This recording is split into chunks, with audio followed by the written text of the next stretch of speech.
आपको बता दें कि अखिल भारतीय अखाड़ा परिषद के अध्यक्ष महंत नरेंद्र गिरी का सोमवार शाम बाघमबरी मठ में निधन हो गया। पुलिस के अनुसार महंत नरेंद्र गिरी ने मठ के एक कमरे में फांसी लगाकर आत्महत्या की। बताया जा रहा है कि महंत नरेंद्र गिरी पिछले कुछ दिनों से तनाव में थे। हालांकि उनके अनुयायी हत्या का आरोप लगा रहे हैं। अखिल भारतीय अखाड़ा परिषद के उपाध्यक्ष देवेंद्र शास्त्री ने बताया कि सुबह 11:30 बजे श्री मठ बाघमबरी गद्दी में महंत नरेंद्र गिरी का पार्थिव शरीर लोगों के दर्शनों के लिए रखा जाएगा। निश्चित रूप से हम सबको तोड़ देने वाली है।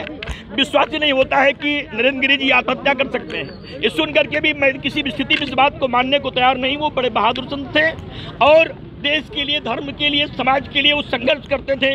लड़ने वाला व्यक्ति कभी मरने की बात सोच नहीं सकता है। और यदि ऐसी घटना उनके साथ घटी है तो इसकी सच्चाई में जाने के लिए प्रधानमंत्री जी को, गृह मंत्री जी को, मुख्यमंत्री जी को सीबीआई जांच करानी चाहिए। हमें प्रदेश सरकार पूरा विश्वास है, लेकिन बड़ी एजेंसी की ताकत बड़ी होती है, गहराई में जाकर के अपराधियों को पकड़ेगी। अन्यथा अगर इसकी स्थिति नहीं होती है, इसका खुलासा नहीं होता है, तो अपराधियों का मनोबल बढ़ेगा। और यदि इतने बड़े संत सुरक्षित नहीं है, फिर सुरक्षित कौन होगा? ये एक बहुत बड़ा प्रश्न है, क्योंकि पूज्य संत इतने बहादुर थे कि आत्महत्या जैसी बात तो सोच नहीं सकते थे। हमें तो लगता है कि एक बहुत बड़ी साजिश के साथ ये घटना घटी है। इसके पीछे कुछ न कुछ अपराधी जरूर छिपे हैं, उनका खुलासा हो, वो पकड़े जाए और सब पर दंडात्मक कार्रवाई। अच्छा, आपसे काफी बातचीत होती थी। सीबीआई जांच प्रधानमंत्री जी से, गृह मंत्री जी से और मुख्यमंत्री जी से भी मैं चाहता हूं कि सीबीआई जांच इसकी हो, तो हमें पूरे देश के लोगों की निगाह है, पूरे विश्व के लोगों की निगाह है कि बड़ी घटना है, इसमें सरकार तत्काल कार्रवाई करके अपराधियों को पकड़े। अच्छा, आपसे बातचीत होती थी, क्या कभी ऐसा कुछ लगा कि कुछ वो दुखी है? अभी जब अंतिम मुलाकात मेरी माघ मेले में उनसे हुई तो उन्होंने कहा कि राम मंदिर बन गया है,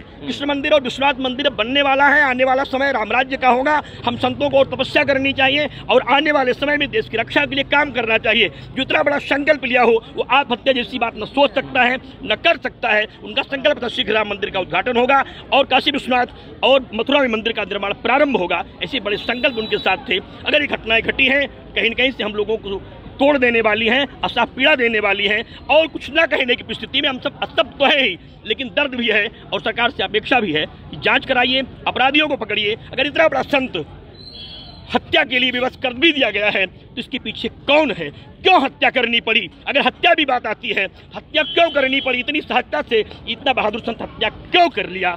ये सारी चीजें, बहुत आत्महत्या क्यों कर लिया, बहुत सारी बात है। क्योंकि आत्महत्या स्थिति जो है बहुत बड़ी समस्या का प्रश्न लेकर के आई है, क्योंकि हत्या उनकी हुई है या आत्महत्या हुई है, दोनों की जांच एक जांच के बाद खुली होगी। लेकिन सीबीआई जांच हो जाएगी तो शायद हत्या या आत्महत्या की गुत्थियों में लोग जाएंगे तो सच्चाई पकड़ी जाएगी, अपराधी पकड़ में आएंगे। मुख्यमंत्री योगी आदित्यनाथ एवं उप मुख्यमंत्री केशव प्रसाद मौर्य मंगलवार को प्रयागराज आएंगे। प्रयागराज आगमन का कार्यक्रम प्रशासन को मिल गया है। मुख्यमंत्री 8:45 पर लखनऊ हेलीपैड से उड़ान भरेंगे और 9:25 पर बमरोली एयरपोर्ट पहुंचेंगे। वहां से सड़क मार्ग से 10 बजे बाघमबरी मठ पहुंचेंगे। महंत श्री नरेंद्र गिरी को श्रद्धांजलि देने के बाद वह 10:30 बजे मठ से चलकर 1 बजे बमरोली एयरपोर्ट पहुंचेंगे। महंत नरेंद्र गिरी की मौत के मामले में उनके पुराने शिष्य आनंद गिरी के खिलाफ धारा 306 के तहत जॉर्ज टाउन थाने में एफआईआर दर्ज कराई गई है। धारा 306 यानी आत्महत्या के लिए मजबूर कर देना या आत्महत्या के लिए उकसाना। लेटे हनुमान मंदिर के व्यवस्थापक अमर गिरी की ओर से यह मुकदमा लिखा गया है। इस एफआईआर में 2 अन्य लोगों के नाम भी हैं। इस एफआईआर में आरोप है कि आनंद की प्रताड़ना की वजह से ही महंत ने अपनी जान दे दी। हालांकि अभी पुलिस अधिकारियों का कहना है कि घटना स्थल पर की गई बारीक जांच और पोस्टमार्टम रिपोर्ट से ही महंत की मौत का सही कारण सामने आएगा। इस बीच पुलिस उनके 3 शिष्यों से पूछताछ कर रही है। उत्तर प्रदेश के प्रयागराज में अखिल भारतीय अखाड़ा परिषद के अध्यक्ष महंत नरेंद्र गिरी की संदिग्ध परिस्थितियों में हुई मौत की जांच की जा रही है। इस पूरे मामले को लेकर कई तरह के नए खुलासे हो रहे हैं। ताजा जानकारी के मुताबिक महंत नरेंद्र गिरी को वीडियो के दम पर ब्लैकमेल किया जा रहा था। सूत्रों के मुताबिक महंत नरेंद्र गिरी को ब्लैकमेल करने में एक सीडी का इस्तेमाल किया जा रहा था।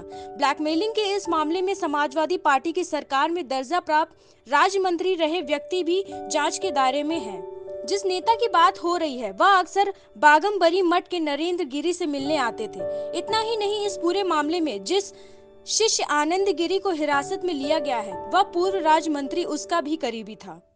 हम लोगों को प्रथम दृष्टया जो लग रहा है कि ये आत्महत्या है और उनका सुसाइड नोट भी मिला है, जिसमें उन्होंने पूरी बात अपने आश्रम के बारे में क्या करना है, एक तरह से अपना वसीयतनामा लिखा है।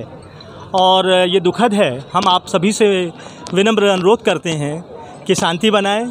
एक जो हमारे प्रयाग की शान थे, पूरे भारत के अखाड़ा परिषद के अध्यक्ष थे, उनकी दुखद मृत्यु हुई है। हमें इन्वेस्टिगेशन हम कर रहे हैं और जो होगा आगे हम विवेचना से जो होगा हम आगे की कार्रवाई करेंगे। और इस संकट की घड़ी में मैं सभी से अनुरोध करता हूं कि आप लोग शांति बनाएं और महाराज का जो हम लोगों को लीगल कार्रवाई उसे करने में सहयोग करें। सुसाइड नोट में क्या लिखा था? जिस सुसाइड नोट में उन्होंने पूरा अपना वसीयत की तरह लिखा है कि वो किसको क्या देंगे, कैसे क्या करेंगे, किसका ध्यान रखना, हमारे शिष्यों का ध्यान रखना। प्रयागराज पुलिस को कॉल डिटेल की मदद से ये सभी अहम सुराग मिले हैं और अब पुलिस की रडार पर ये समाजवादी पार्टी सरकार में दर्जा प्राप्त मंत्री भी आ गए हैं।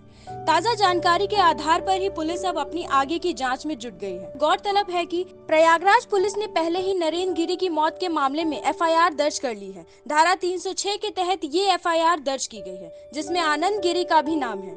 आनंद गिरी पर प्रताड़ित करने का आरोप है। महंत नरेंद्र गिरी ने अपने सुसाइड नोट में भी आनंद गिरी का जिक्र किया है। इसके अलावा 2 अन्य पुजारियों को प्रयागराज से हिरासत में लिया गया है। पुलिस शुरुआत में ही इस केस को आत्महत्या से जोड़ रही है, लेकिन तमाम रिपोर्ट्स आने के बाद ही अंतिम फैसला सुनाया जाएगा। षड्यंत्र है, साजिश है, उनको मार करके मुझे फंसाने का प्रयास किया जा रहा है। मैं प्रदेश सरकार से हाथ जोड़ के गुजारिश करता हूं कि इसकी निष्पक्ष जांच हो और सच का दूध पानी का पानी स्पष्ट होना चाहिए। वो मर नहीं सकते, आत्महत्या कर नहीं सकते, बहुत साहसिक व्यक्ति थे, वो मरे हैं। इसके पीछे बहुत बड़ा षड्यंत्र है, जांच होनी चाहिए। आपका नाम जिस तरह से आ रहा है, जांच होनी चाहिए। मेरा नाम आने का कोई सवाल ही नहीं पैदा होता। मैं इतनी दूर बैठा हूँ, कई महीनों से मैं नहीं मिला हूँ, मेरी बातचीत नहीं हुई है, फिर कैसे नाम? ये बताया जा रहा है उनके पास सुसाइड नोट मिला है, उसमें आपका नाम भी है। षड्यंत्र का विषय है, जांच का विषय, जांच करें।